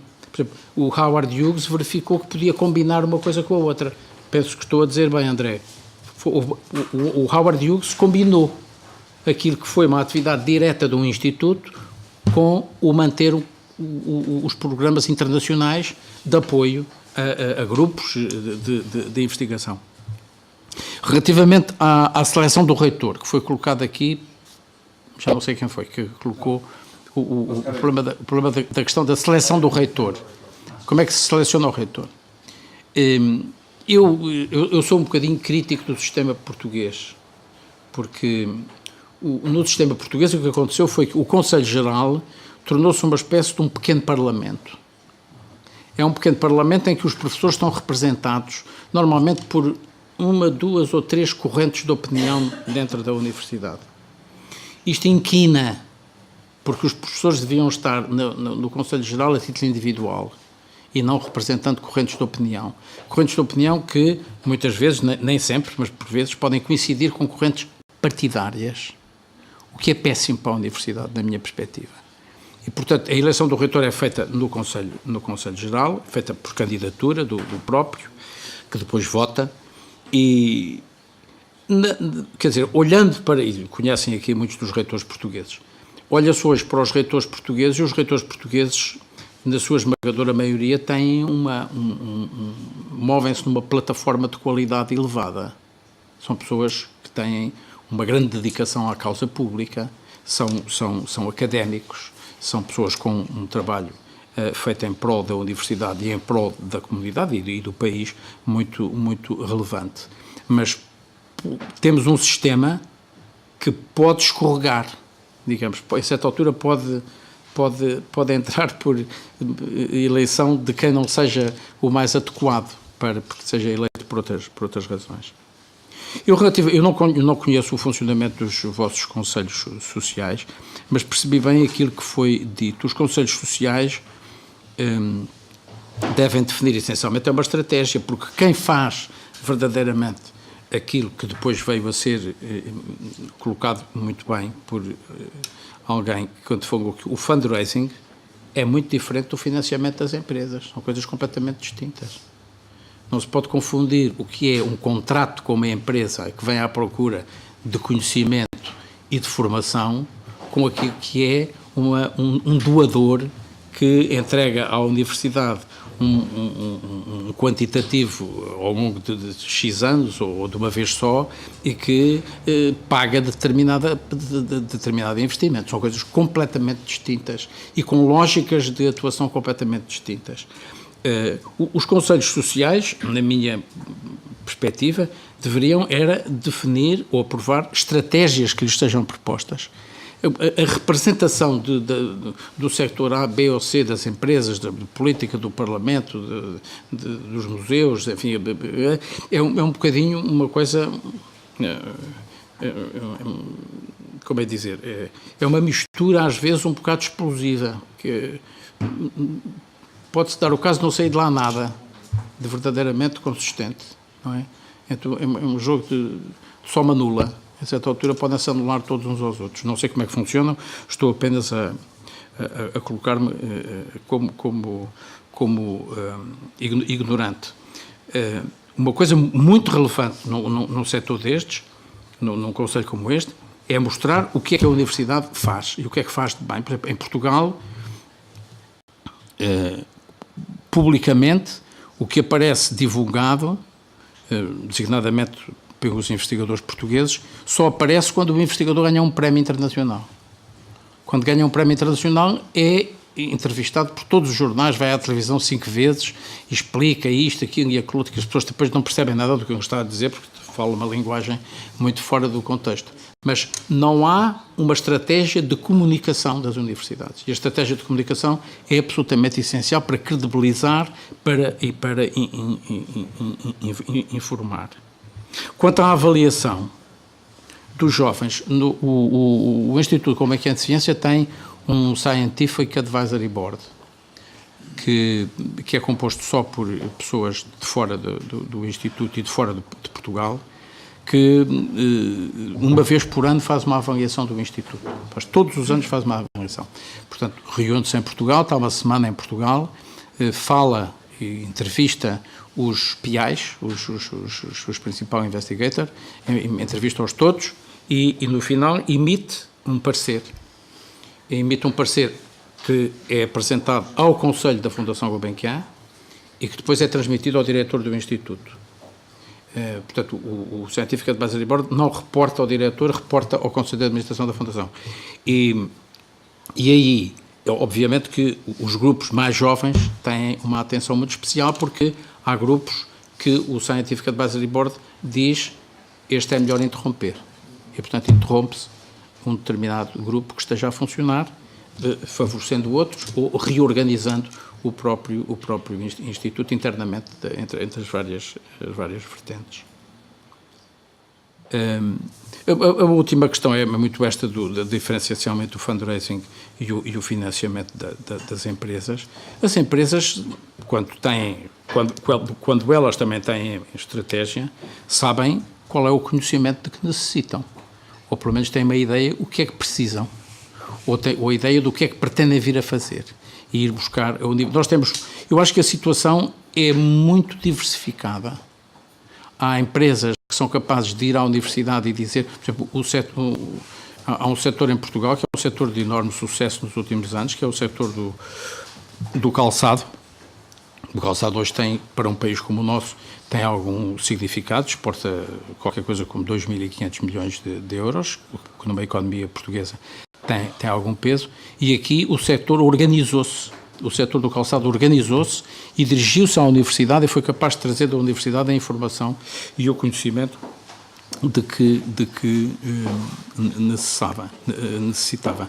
As fundações, nesta matéria de financiamento, só para terminar, o financiamento dos jovens é a primeira prioridade. E o financiamento dos jovens muito qualificados. Não estou a falar o facto de ser jovem dá-se-lhe o dinheiro. Dá-se o jovem se ele for muito qualificado. Isto tem que mostrar no seu doutoramento, no seu pós-doc, naquilo que for, mostrar aquilo que é capaz de fazer. E respondendo a uma questão que se colocou aqui de manhã, que é, tudo deve ser por concurso ou pode-se fazer coisas fora dos concursos? Eu acho que se devem fazer também coisas fora dos concursos. As fundações têm a capacidade, porque senão são uma espécie de mini-Estado, não é? As fundações não são mini-Estados, a Fundação tem a capacidade também de dizer assim, eu aposto neste grupo. Eu acho que este grupo vale a pena. E a gente põe lá o dinheiro. É o risco, é a ideia do risco. Podemos correr algum risco, mas acho que as fundações servem um pouco para isso.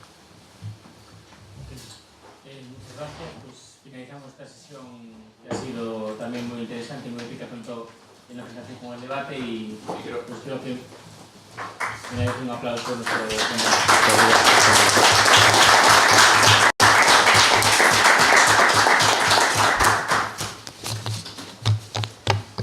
Bueno, estamos finalizando ya este faladoiro y bueno, vamos a proceder a unas conclusiones que voy a tratar de que sean lo más breves posibles, porque yo creo que por otra parte todos y todas las intervenientes pues nos hemos ido posicionando en los temas que considerábamos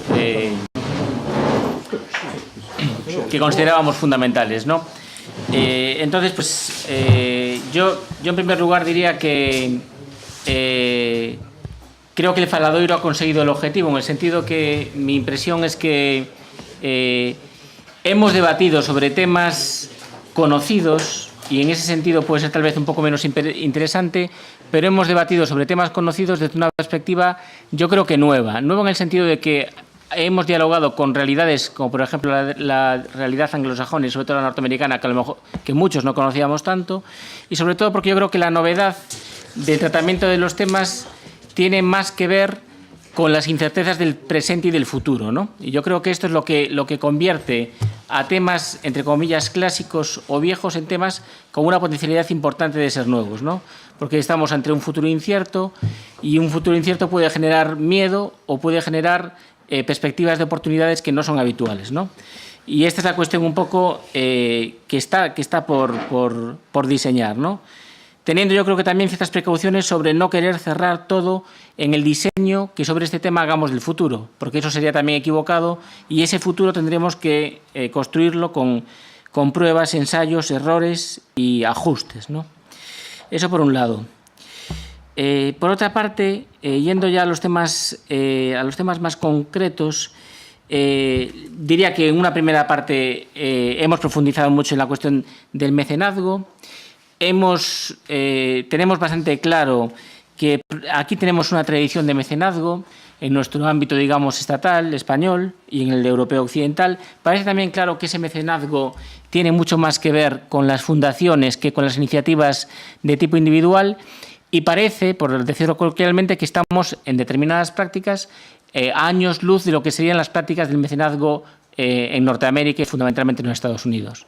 La cuestión es que también se han planteado otra serie de elementos que yo creo que son importantes, que creo que también están cambiando, ¿no? Se ha planteado también, por un lado, bastante claramente por la mañana, la cuestión de las diferencias culturales de largo recorrido, de largo plazo, entre la tradición, digamos, individualista, protestante, anglosajona, y determinadas pautas culturales de la tradición europea, más corporativizada, católica también, etcétera, etcétera, ¿no? Y aquí también se ha planteado por la tarde, me parece muy interesante, el tema de las inercias sobre el mecenazgo y sobre la cuestión de la política universitaria, las herencias de la transición del post-estado del bienestar, ¿no? Una transición que no está cerrada. Mi conclusión aquí a este respecto sería que hasta cierto punto esos dos mundos son... el mundo norteamericano es probablemente desde nuestro contexto europeo inimitable, pero tengo la sensación de que algunos efectos de la globalización, sobre todo la movilización, el alto grado de movilización de las comunidades epistémicas en los últimos 35 años, pongamos por caso, nos ha traído ese modelo, nos ha familiarizado con ese modelo y nos ha hecho reflexionar sobre qué cosas de ese modelo podemos adaptar, aunque sea de una manera matizada y, por supuesto, crítica, ¿no? Pero crítica sin negarlo, ¿no? Esta sería la primera conclusión. La segunda cuestión tendría que ver más con lo que para nosotros probablemente en el germen, en el origen del planteamiento del Faladoiro, era un tema central, que era el papel de las fundaciones en el mecenazgo, ¿no? Y aquí yo creo que, por lo menos desde mi perspectiva, han surgido cosas muy interesantes, ¿no?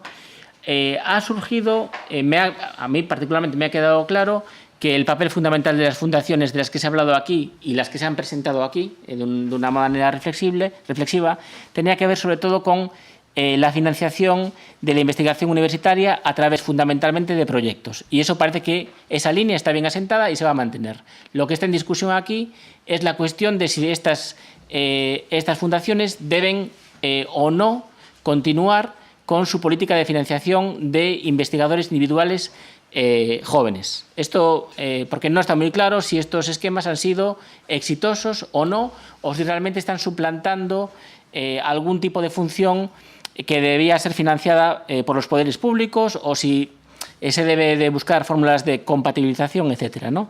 Otra cuestión al hilo de esto tiene que ver también con que me ha parecido entender que el diálogo entre fundaciones privadas y esfera pública, y en este caso con la esfera peculiar de la universidad, a veces es problemático desde el punto de vista de la burocracia y de los encajes y de la trazabilidad de los fondos que las propias fundaciones pueden aportar a la financiación de determinados elementos, ¿no? Y también nos ha quedado claro, aunque esto ya lo sabíamos por otras experiencias previas de estos faladoiros, que las fundaciones son versátiles, pero tienen también sus propias limitaciones, derivadas fundamentalmente de la dificultad no solamente de dificultades legislativas o normativas, sino también de adaptarse a los tiempos al mismo tiempo que deben permanecer fieles al legado fundacional y a los objetivos de sus fundadores, ¿no? Por tanto, aquí me parece que hay ya unos primeros ruidos, unos primeros elementos que necesitarían de más flexibilidad para conseguir un ajuste más eficaz, diría yo. El tercer elemento que estaba presente entre nuestros objetivos y que ha explotado aquí, como no puede ser de otra manera, es la cuestión de la política universitaria, ¿no? Y la cuestión del futuro ¿cuál es el futuro por el que debe ir la financiación de las universidades? Lo hemos focalizado bastante en el tema de la investigación, pero bueno, algunas ponencias también hablaban de otro tipo de posibilidades de financiación a futuro que procedan del ámbito privado, ya sea de las fundaciones o no. Aquí yo creo que lo que ha quedado bastante claro es que la presencia de la financiación privada debe ser cada vez más importante y lo va a ser en el futuro. Esto es compatible con demandas de una financiación suficiente por parte de los poderes públicos, esto también ha quedado claro. Ha quedado claro que las formas de financiación privada de la universidad son muy diversas y que las universidades aquí deben ser más proactivas y, sobre todo, deben profesionalizarse. Esto también ha quedado muy claro. ha habido un debate también muy importante sobre la retención y captación por parte de las universidades de talento joven y cómo las universidades pueden asumir esto o cómo lo deben asumir en relación con otros actores, fundamentalmente con las fundaciones y con los poderes públicos, ¿no? Con el Estado y las comunidades autónomas. Y me ha parecido también bastante interesante en esta fase final del faladoiro la cuestión de los ruidos y la falta de comunicación entre universidad y sociedad. Esto es un clásico revisitado, ¿no? Lo hemos revisitado hoy a través sobre todo de los consejos sociales. Y parece que aquí la relación es ¿por qué no funcionan los consejos sociales? No son un coto de las universidades, pero entonces parece que tampoco que las personas o los elementos o los actores de la sociedad civil que vienen de fuera y participan tampoco parecen ser aparentemente suficientemente dinámicos. Y esto nos ha llevado también a la cuestión de plantearnos las posibles o necesarias modificaciones en la cuestión de la gobernanza de las universidades y de las políticas de no solo captación de investigadores, sino también de alimentación, digamos, de los cuerpos docentes. Y en relación con esto último, creo que ha sido al final, y me parece muy importante, la cuestión de una necesidad de profesionalización de la comunicación científica. Es decir, la divulgación científica desde las universidades hacia la sociedad debe intensificarse y profesionalizarse y, en cierto sentido, las universidades deben de abrirse más en líneas generales para ser más eficaces en su relación con la sociedad.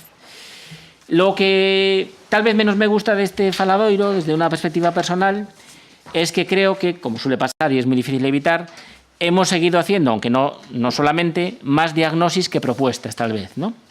Aunque también es verdad que qué se puede hacer desde las universidades, desde los poderes públicos y desde las propias fundaciones, ha estado presente en el debate y es algo que está en construcción y que esperemos a partir de aquí poder darle algún tipo de aprovechamiento más o menos inmediato. Yo quería cerrar con una reflexión, ¿no?, que me ha venido esta mañana mientras se debatía, ¿no?, sobre el tema de los alumni, ¿no?, y las dificultades que tenemos para generar ese proceso que está en pañales, una fidelización de los alumni, de los egresados hacia su universidad, ¿no? Yo, si tuviera que identificarme con mi universidad, la primera identificación que haría sería con mi grupo de investigación y con la cultura formativa y científica de mi grupo de investigación. La segunda sería con la biblioteca. No tengo muchas dudas.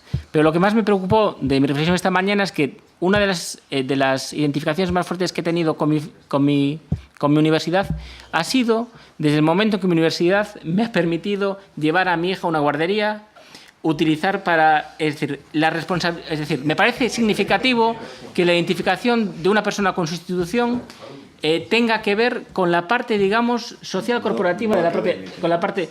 y lo puedo asumir como una cuestión que llama la atención. Es decir, ¿quién tiene esa relación social corporativa con una universidad? Fundamentalmente sus trabajadores, y sus trabajadores en un plazo de tiempo mediano o largo. Eso, la gente que pasa por la universidad se acuerda de sus amigos, en el caso, fundamentalmente, no de la institución. Y bien.